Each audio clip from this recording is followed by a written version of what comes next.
සුබ දවසක් ඔබ සැමට නැවතත් මගේ Breathe and Balance කියන නාලිකාවට ඔබ සැම සාදරයෙන් පිළිගන්නවා. ඉතින් ඔයගොල්ලෝ දන්නවා මම මේ channel එකෙන් ගොඩක් කතා කරන්න කැමති. අ, කොහොමද අපේ inner work ඒ වගේම විශ්ව ශක්තිය පාරභෞතිකවාදී වගේ සබ්ජෙක්ට් ආශ්‍රයෙන් අපේ ජීවිතයට නැවත සමතුලිතතාවය ළඟා කරගන්න කියලා විවිධ පැතිකඩ අරගෙනනේ. ඉතින් දැන් අපේ වැලන්ටයින්ස් ඩේ කියනවනේ ආදරවන්තයින්ගේ දිනය පෙබරවාරි 14 වෙනිදා. ඉතින් මම හිතුවා ඔයගොල්ලන්ට මේ එක්තරා පැතිකඩක් ගැන අපි කතා කරමු කියලා අද මේ සම්බන්ධතා කියන්නේ ආදරණීය සම්බන්ධතා ගැන romantic relationship ගැන. හරි.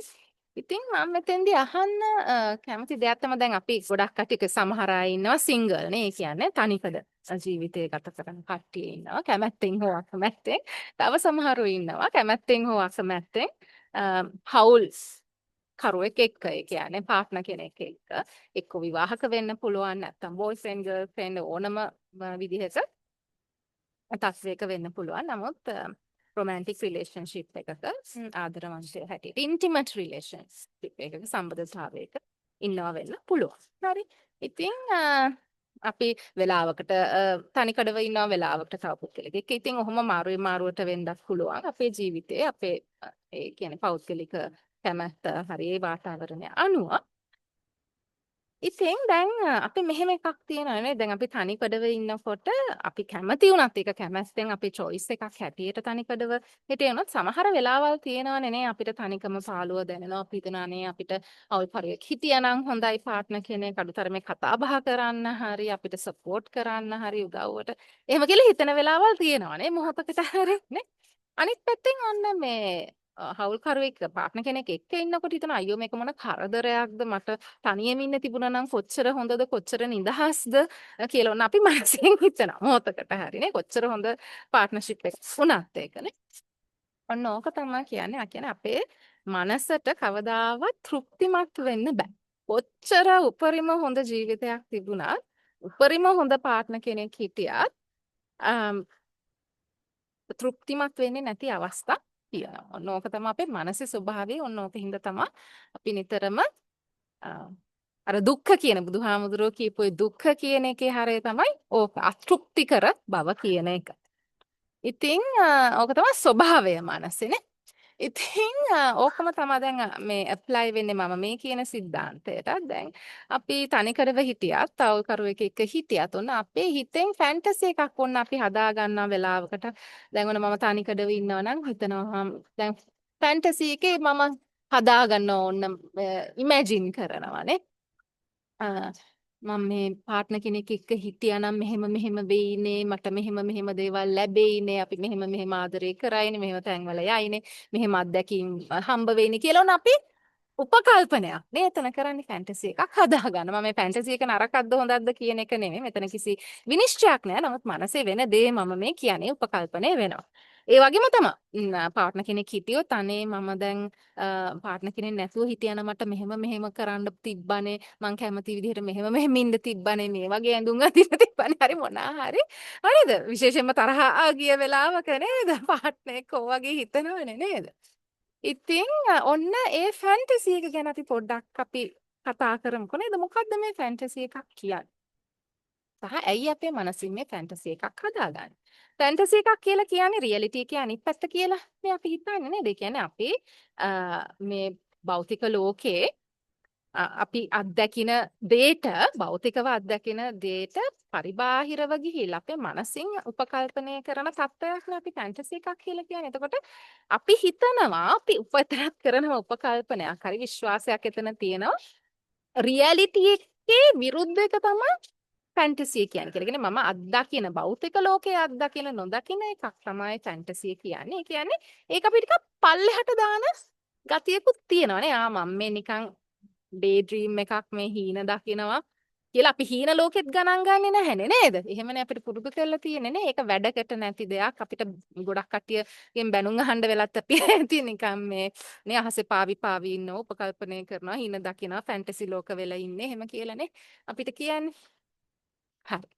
එතකොට පොඩ්ඩක් නැවතිලා අපි විනිශ්චය පැත්තක තියලා පොඩ්ඩක් ওই ෆැන්ටසිය දිහා බලන්නකො මොහොතකට හරි ඔයා බැටෙන් කොයි පැත්තේ හිටියත් තනිකඩව හිටියත් තව කෙනෙක් එක්ක පාර්ට්නර්ෂිප් එකක හිටියත් නැත්නම් මේ මොහොතේ ඔය උපකල්පනේ දැන් ඔය ෆැන්ටසි එක අපේ තියෙනවානේ මොහොතක හරි නේද? අනේ මට වැටෙන් එහා පැත්තේ හිටියනම් කියලා හිතන වෙලාවල් තිබිලා තිනේ නේද? හරි.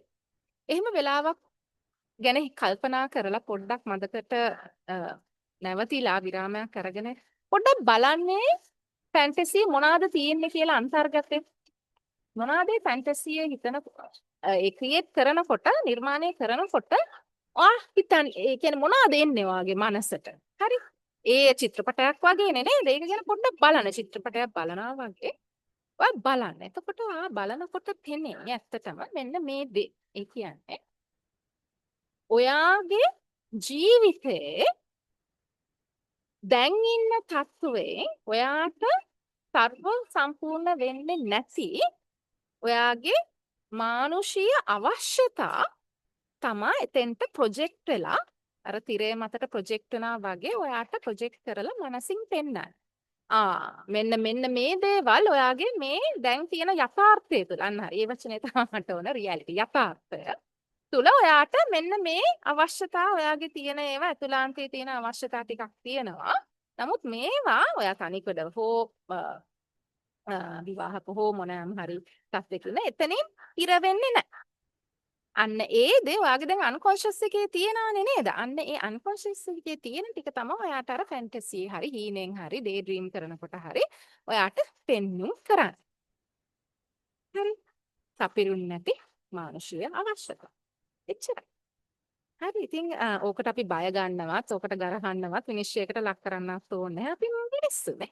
එච්චරයි අපි දැනගන්න ඕන උතනින් ඉගෙන ගන්න තියෙන්නේ අපේ මිනිස්සු ඉතින් මිනිස්සෙක් හැටියට මට අවශ්‍යතා තියෙනවා. මේ අවශ්‍යතා අපි යම් දේවල් ඒක අවශ්‍යතා සපුරලා තියෙනවා. සමහරක් ඒවා සපුරලා නැහැ විවිධ හේතු හින්දා වෙන්න පුළුවන්. හරි නමුත් ඒ සතුටුච්ච නැති අවශ්‍යතා කොහෙවත් යන්නේ නැහැ අපි සතුරුවේ නැහැ කියලා. ඒ අවශ්‍යතා තියෙන ඒ තව පුද්ගලෙක් අපි තුල ඉන්නවා. අනෝකට තමයි අපි අර පාර්ට්ස් වර්ක් කරනවා කියලා කියන්නේ. ඒ කියන්නේ අපි පුද්ගලයෙක් දැන් මගේ නම චතුරිනේ මම චතුරි හැටියට තමයි හැමෝම දන්නේ. නමුත් චතුරි කියලා එක පුද්ගලයෙක් නෑ. මේ චතුරි කියන පුද්ගලයා ඇතුලේ පුද්ගලයෝ ගොඩාක් චරිත ගොඩාක් ඉන්න ඕගොල්ලෝ මේ බලලා තියෙනවද දන්නේ අර චරිත හතක් කියලානේ ඉස්සර ස්ටේජ් ප්ලේ එකක් තිබුණේ ගොඩක් ප්‍රසිද්ධ.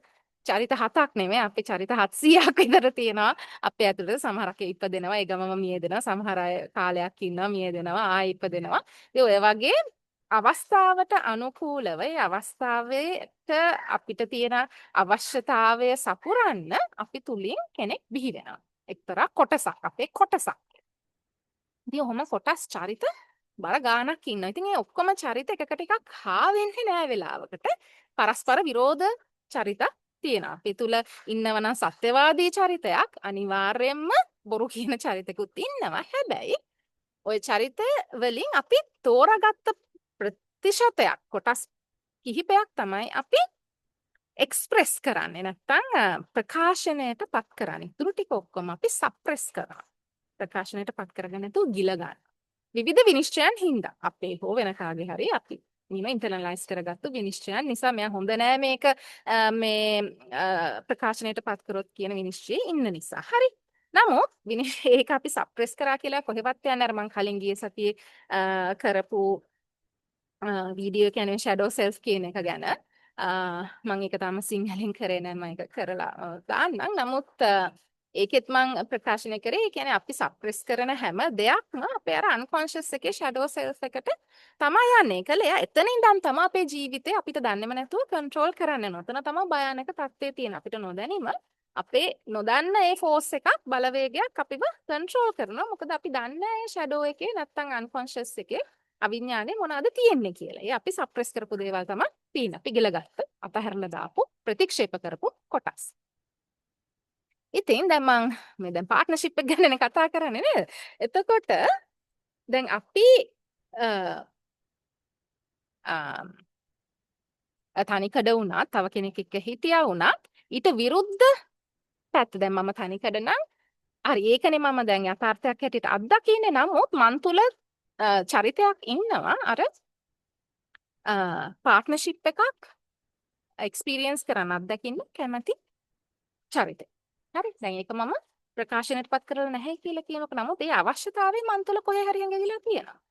හරි දැන් මම ඒක ඇක්සෙප්ට් කරලා පිළිගත්තේ නැත්තම් වෙන්නේ එයා අර ෂැඩෝ එකේ ඉඳලා විවිධ දේවල් මගේ ජීවිතේ කරන්න පටන් ගන්නවා. ඒකෙන් ජීවිතේ සමතුලිතතාවය නැති වෙන තැනට පටන් ගන්නවා. මොකද මට ඒක කන්ට්‍රෝල් කරන්න බෑ. මොකද එයා ඉන්නේ මගේ පිටිපස්සේ හින්දා. ඉතින් දැන් එතකොට ඔය ෆැන්ටසි එක නිර්මාණය කරන්නේත් අන්න ඒ ප්‍රකාශනයටපත් කරේ නැති කෙනා විසින් පෙන්නන්න මමත් මෙතන ඉන්නවා මගෙත් මේ අවශ්‍යතා තියෙනවා ඒවත් සපුරන්න කියලා. හරි ඉතින් අපේ දැන් යථාර්ථයට අපි යමුකෝ නේද? ඉතින් මේ ඉන්න භෞතික ලෝකයේ යථාර්ථය අපිට තියෙන හැම අවශ්‍යතාවයක්ම සපුරන්නත් බෑ සපුරන්න ඕන කියලා නියමයක්වත් නැහැ. හරිද? ඉතින් ඒක නෙවෙයි මම මෙතන කියන්නේ. අපි අතුලාන්තේ මොකද්ද වෙන්නේ කියන එක විතරයි මම මේ විස්තර කරන්නේ. ඉතින් අපිට choice එකක් තියෙනවා මොනවාද අපි සපුරන්නේ අවශ්‍යතා මොනවාද නැත්තේ. ඉතින් ඒක අපේ තියෙන ඉන්ඩිවිජුවල් වාතාවරණය, ඒ විශ්වාසයන් අනම්මනම් ඇතුලේ තමයි ඉතින් අපි ඔක්කොම දේවල් මේ කරන්නේ. යම් කිසි අත්දැකීමක් ලබන්නනේ නේ. හරි. එතකොට දැන් මම අහපු ඉස්සෙල්ලා ඔරිජිනලි මම අහපු කතාව තමයි අපිට කොහොමද අපිට පුළුවන්ද මේ යථාර්ථයන් දෙක මේ කියන්නේ තනිකඩව ඉඳගෙන හවුල් කරේකුත් එක්ක ඉන්නේ දෙකම අපිට එකට කරන්න පුළුවන්ද කියන ප්‍රශ්නේ තමයි මම මේ වෙලාවේ ඕගලන්ගෙන් අහන්නේ. ඒකට මනස ඕගලන්ට ටග්ගාලිකේ ඒක ප්‍රායෝගිකව නෑ. ඒක යථාර්ථයක් නෙමෙයි. කොහොමද දෙකම එකට කරන්නේ කියලා නේ. ඔන්න ඔතන තමයි අපි අද පොඩ්ඩක් විග්‍රහ කරන්න යන්නේ. හැමතිස්සෙම මතක තියාගන්න මම ඔයගොල්ලන්ට එක්තරා දෘෂ්ටි කෝණයක් විතරයි ඔෆර් කරන්නේ. හරිද? සජෙෂන් එකක් හැටියට ඒක ඕගොල්ලන්ට බාරයි ඕගොල්ලන්ගේ තියෙන ධාරිතාව අනුව තියෙන හැකියාව අනුව සලකලා බලලා ඕගොල්ලන්ගේ ජීවිතේට අනුකූල කරගන්න, අදාළ කරගන්න ඕගොල්ලන්ගේ යහපත සාසුපත් වීම කරා. හරිද? ඉතින් මම දැන් කරන්නේ හරි. දැන් මම කිව්වනේ දැන් අර කොටස් දෙකක් ඉන්නවා කියලා පාස් දෙකක් ඉන්නවා කියලා. එතකොට දැන් එක කොටසක් විතරක නම් අපි ප්‍රකාශනයට පත් කරලා තියෙන්නේ. එතකොට අනිත් කෙනාව සප්‍රෙස් වෙලා නම් ඉන්නේ. එතන අපි කොන්ෆ්ලික්ට් එකක් පොඩ්ඩක් අර ගැටුමක් ඇතුලේ හට ගන්නවා. මොකද මේ දෙන්නම අපි තුල ජීවත් වෙන නිසා. එතකොට අපේ යථාර්ථය ඇතුළත අපි එක්කෙනෙක්ව ඉස්සරහට දාලා එයාගේ අවශ්‍යතා ටික සපුරනවා අනිත් කෙනාව මඩලලා තියෙනවා. එතකොට අපි මෙතන කල්පනා කරලා බලන්න කොහොමද අපිට පුළුවන් ද ඇත්තට මේ දෙන්නගෙම හැඟීම් හරි ඒ අවශ්‍යතා සපුරන්නේ කියලා. අපිටවත් වෙන කෙනෙකුටවත් හානියක් නොවන ආකාරයේ do no harm කියන ප්‍රින්සිපල් එක නේ අපි හැමතිස්සෙම සලකන්න ඕන. සහ ජීවිතේ සමතුලිතභාවය ඇති කර ගන්න. කොහොමද ඒක කරන්නේ? හරි දැන්. එතකොට මම ඔයගලන්ට උදාහරණ කිහිපයක් දෙන්නම්. ඔයගොල්ලෝ සලකලා බලන්න. හරි. දැන් මම තනිකඩ ඒ පැත්ත ගමුකෝ හරිද? එතකොට තනිකඩව ඉන්නවනම් දැන් අපි මනසින් අනිවාර්යෙන් කියනනේ හරි. තනිකඩව ඉන්නවනම් එච්චරනේ. පාර්ට්නර් කෙනෙක් ඉන්න දෙයක් නැහැ නේද? හරි. හැබැයි මම මෙහෙම අහනවා. මට පුළුවන්ද ඇත්තටම ඔය ෆැන්ටසි එකක් පොඩ්ඩක් ඒ වෙලාවට හදාගන්න?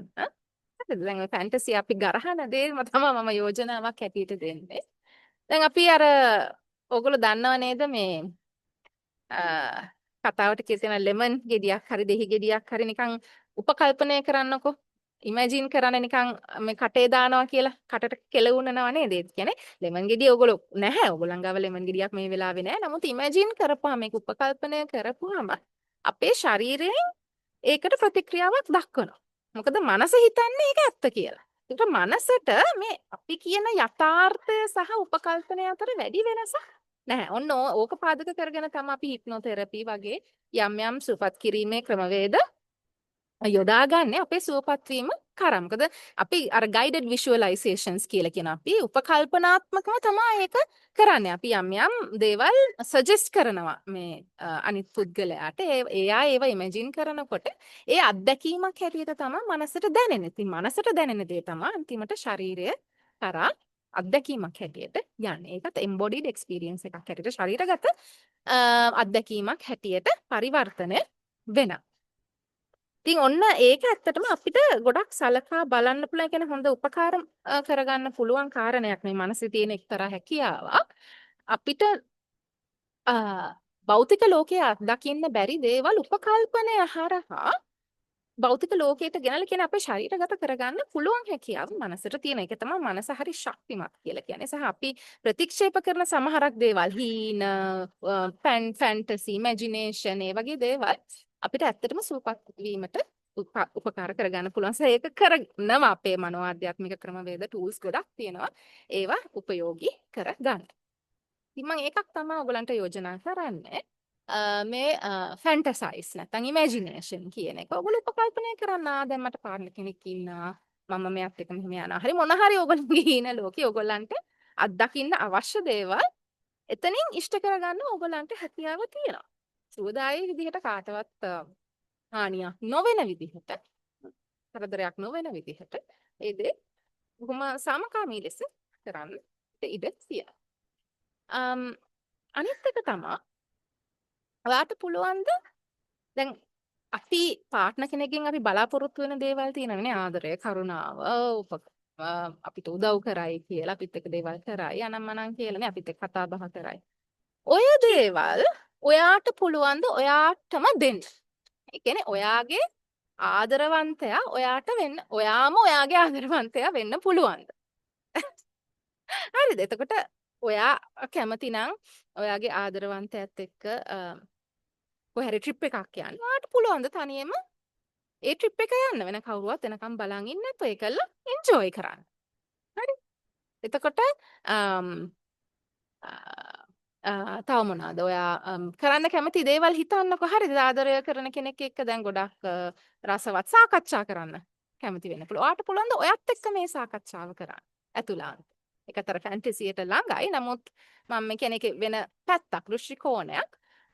මම දැන් අර ෆැන්ටසි වුණත් අපි වෙන කෙනෙක්වනේ ආරෝපණය කරගන්නේ. දැන් මේකේ මම මාත් එක්ක මම තමා මගේ ආදරවන්තයා කියන එක. ඕක self love කියන එකේ එක්තරා කොටසක් ඇටියටත් අපි භාවිතා කරනවා. ඒ කියන්නේ අනිත් කෙනාගෙන් හොයන ආදරය අපි අපිටම දෙන විදිහක් තමයි මේ. ඒ නම්බර් 2. තුන්වෙනි කාරණාව තමයි අපිට පුළුවන්ද දැන් අපි මේ පාර්ට්නර් රොමැන්ටික් පාර්ට්නර් කෙනෙක්ගෙන් අපි බලාපොරොත්තු වෙන දේ අපේ තියෙන අනිකුත් රිලේෂන්ෂිප් හරහා මං කියන්නේ මේ ඒ විදිහටම කියන්නේ ඒව බලාපොරොත්තු වෙන්න කියන එක නෙවෙයි අනිත් අයගෙන් ඒක වැරදියට වටහා ගන්න එපා. නමුත් සමහර දේවල් තියෙනවා අපි පාර්ට්නර් කෙනෙක් ඕන කියලා හිතන දේවල් අර අපි ප්‍රෝග්‍රෑම් වෙලානේ තියෙන්නේ මේවා කරන්න පුළුවන් පාර්ට්නර් කෙනෙක් එක්ක විතරයි. එහෙම කියලා අපි ටිකක් අර විශේෂයෙන්ම අපේ සමාජයේ මම දැකලා තියෙනවා ඩිනර් එකකට යන්න හරි ෆිල්ම් එකක් බලන්න යන්න හරි පාර්ට්නර් කෙනෙක්ම ඕන කියලා හිතන කට්ටිය වෙලාවකට මම දැකලා තියෙනවා. නමුත් ඒක අපිට යාළුවෙක් එක්ක කරන්න පුළුවන් වෙන්න පුළුවන්. ඊටත් වඩා හොඳ. නේද? මට තනියම යන්නත් පුළුවන් එන්ජොයි කරන්න. නමුත් මේ මගේ යාළුවෙක් ඉන්නවා වෙන්න පුළුවන්. නැත්නම් කලීග් කෙනෙක් වෙන්න පුළුවන්. කවුරු හරි එක්ක අපිට ඒ දෙක ඒ රසවත් විදිහට අත්දකින්න පුළුවන් වෙන්න පුළුවන්. පාර්ට්නර් කෙනෙක්ම අවශ්‍ය වෙන්නේ නැහැ. ඒකට නමුත් අපේ ඇත්තටම අපිට බලාපොරොත්තු වෙන්නේ අවසානයට ගත්තොත් ඒ ආදරය සහ ඒ කනෙක්ෂන් එකනේ තව කෙනෙක් එක්ක ඒ තියෙන කනෙක්ෂන් එක තමයි අපි බලාපොරොත්තු වෙන්නේ. ඉතින් මේක රොමැන්ටික් පාර්ට්නර් කෙනෙක්ගෙන්ම වෙන්න ඕනේ හැම දෙයක්. සමහරක් ඒවා තියෙන්න පුළුවන්. නමුත් ගොඩ බහුතර දේවල් තියෙනවා අපිට තමන් එක්ක අත්විඳින්න පුළුවන් තව කෙනෙක් එක්ක සමහරක් වෙලාවට ඒකට මේ මිනිස්සෙක්ම අවශ්‍ය වෙන්නේ නැහැ. සතුන් සිව්පාවන් දැන් අපි හුරතලුන් නැති කරන්නේ නේ. ඒ love and connection කියන එකටනේ. සහ ගස් ගල් ඒවත් එක්ක උනත් ගොඩක් ළඟ සමීප සම්බන්ධතාවයක් ඇති කරගත්තු කෙනෙකුට ඇත්තටම මිනිස්සු ඒ රොමැන්ටික් ඉන්ටිමසි කියන එක එච්චරම තදින්ම අවශ්‍ය වෙන්නේ නැති වෙන්න පුළුවන්. ඒක අවශ්‍ය නැහැ සහ ඒක කරන්න එපා කියන දේ නෙවෙයි මෙතන කියන්නේ. නමුත් අපි තනිකඩව ඉන්න කැමති කෙනෙක් නම් අර අපි ඇතුලේ ඉන්න පාර්ට්නර් කෙනෙක් ඕන කියන කෙනාගේ අවශ්‍යතා සපුරන විදි තමයි මම ඔයාලට මේ අර අපි self love කියන එක ඇතුලේ ඉඳගෙන අපි කොහොමද ඒක කරන්නේ කියන එකට තමයි මම උදාහරණ සහ suggestions කීපයක් යෝජනා කීපයක් දෙන්නේ. හරි ඉතින් සලකලා බලන්න. එච්චරයි මම කියන්නේ. හරිද? ප්‍රතික්ෂේප කරන්න කලින් මේක බෝරු මේක හරියන්නේ නැහැ කියන කලින් පොඩ්ඩක් try කරලා බලන්න නේද? හරියන්නත් ඉඩ තියෙනවා නේද? ඉතින් ඒකට තමයි කියන්නේ අපි මනස ටිකක් අපි පුළුල් කරගන්න ඕන. අපේ අධ්‍යාත්මය එක්ක වැඩ කරනකොට මේක අපිට අත්‍යවශ්‍යයි. රයිට්? හරි. ඒතකොට අනිත් පැත්තට බලමුකෝනේ. ඒ කියන්නේ අපි පාර්ට්නර් කෙනෙක් ඉන්න කෙනෙක් වෙන මැරි කරලා වෙන්න පුළුවන්, බොයිෆ්‍රෙන්ඩ් ගර්ල්ෆ්‍රෙන්ඩ් කෙනෙක් ඉන්නවා වෙන්න පුළුවන්. එතකොට කොහොමද මගේ තනිකඩ කෙනාගේ තියෙන අවශ්‍යතාවයන් ඉෂ්ට කරන්නේ නේද? මේ ගොඩක් වෙලාවට මගේ කියන්නේ විවාහක යාළුවෝ එහෙමත් කියන දෙයක් අයියෝ මට කියලා වෙලාවක් නැහැනේ මමත් හරි ආසයි භාවනා කරන්න තනියම කොහේ හරි යන්න ඒ වුණාට මට ළමයි ඉන්නවා මගේ බොයිෆ්‍රෙන්ඩ් කැමති නැහැ ගර්ල්ෆ්‍රෙන්ඩ් කැමති අරකද මේකද ගොඩක් ප්‍රශ්න. ඉතින් අර එතකොට ඒගොල්ලන්ගේ එක පැත්තක් ඒගොල්ලෝ වහගෙන ගොඩක්ම සප්‍රෙස් කරගෙන ඉන්නේ අවස්ථාව නැති නිසා. ඉතින් මම ඒගොල්ලන්ට කියන්න කැමතියි ඔයගලන්ට ජීවිතේ පුළුවන් ද පොඩි කොටසක් හරි තමන්ගේ කාලය මේ අවස්ථාව අවකාශය හදන්න අද විදිහකින් එකක් තමන්ගේ ඇතුළාන්තයට කනෙක්ට් වෙලා ඒ අර තනිකඩ පුද්ගලයාට කනෙක්ට් වෙලා එයාට අවශ්‍ය මොනවද කියන දේ අහන්න සහ එයාට ඒ අවශ්‍ය දේ දෙන්න කාලය සහ අවකාශය හදන්න. හරි ඒක තමන්ගේ ඇතුළාන්තේ කරන්න ඕන දෙයක්. මොකද අපි ඉස්සෙල්ලම අහන්න ඕන මෙයාට මොනවද ඕන. හරි තමන්ත් එක්ක කාලය මුකුත්ම නොකර තමන් එක්ක ඇත්තටම කාලය ගත කරනවා නම් ඒකත් ඒ අවශ්‍යතාවයන් අවශ්‍යතාවයන් සපුරාලන එක්තරා ක්‍රමයක්. මොකද ඒ තනිකඩ කෙනා ඉල්ලන්නේ හරි මාත් එක්ක ඉන්න. හරිද? මේ කාලය මට දෙන්න කියන එක. හරි වෙන කෙනෙකුට බෙදන්නේ නැතුව මට දෙන්න කියන. ඉතින් විනාඩි 5ක් හරි දවසකට ඔයත් එක්ක ඉන්න බලන්න. අහන්න මොනවාද ඔයාට ඕන? මම කැමති මොනවා කරන්නද? මේ මම කියන්නේ කවුද කියන එක හරි අහන්න හැමදාම. විනාඩි 5ක් හරි. හරි එයාට කනෙක්ට් වෙන්න. අනිත් එක තමයි අපිට කාලේ හරි අවකාශය හරි මේ දැන් මේ අභ්‍යන්තරේ නැතුව මේ එක්ස්ටර්නලි කියන්නේ අපේ ජීවිතේ හදන්න පුළුවන්ද එයාට දෙන්නේ. කියන්නේ තනියම කොහේ හරි යන්න අර මං කිව්වා වගේ ෆිල්ම් එකක් බලන්න වෙන්න පුළුවන්. ඔයා කැමති දේ වෙන කවුරුවත් අදාළ කරගන්න නැතුව සම්බන්ධ කරගන්න නැතුව ඔයාට තනියම ඒ දේ කරන්න ඉඩ දෙන්න වෙලාවක් හදන්න පුළුවන්ද විනාඩි 5ක් හරි හැමදාම හරි පුළුවන් කැමති විදිහකට. අන්න එතකොට ඔයා අර ඇතුළේ ඉන්න තනිකඩව ඉන්න කැමති කෙනාගේ අවශ්‍යතාවෙන යම් කිසි ප්‍රමාණයකට හරි දුරකට හරි ඉෂ්ට කරන්න ඔයාට පුළුවන්. ඔන්න ඔය විදිහට තමයි මම යෝජනා කරන්නේ අපිට ඇත්තටම අපි තනිකඩව හිටියත් මේ මොහොතේ තව කෙනෙක් සම්බන්ධතාවයක් කරගෙන ගියත් අපිට අපේ ඇතුළාන්තේ ඉන්න මේ පුද්ගලයෝ චරිත දෙන්නගෙම අවශ්‍යතා ඉෂ්ට කරන්න පුළුවන්. අන්න ඒකෙන් තමයි මම කිව්වේ අපිට තනිකඩව ඉඳගෙන සම්බන්ධතාවය පවත්වා ගන්නත් පුළුවන්. සම්බන්ධතාවයේ ඉඳගෙන තනිකඩ වෙන්න ඔය දෙකම අපිට කරන්න පුළුවන්.